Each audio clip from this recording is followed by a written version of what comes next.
Hi! In front of me is Realme 8i, and today I would like to show you how you can install and apply animated live wallpaper called Magic Fluids.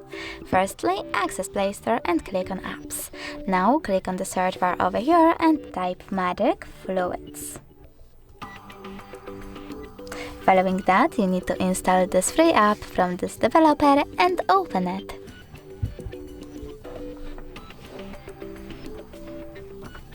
Then click on those three lines at the bottom right corner and tap on Settings. Now you need to select I accept in this pop-up, and then in those settings you can adjust your wallpaper however you want to. When you're ready, click at the top right corner and then bottom one again, but this time select Set as Live Wallpaper, click on Apply and click on Home Screen or Home Screen and Lock Screen. Now when I click Home button, I can see that my wallpaper has changed.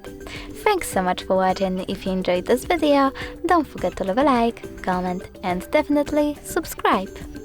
Bye!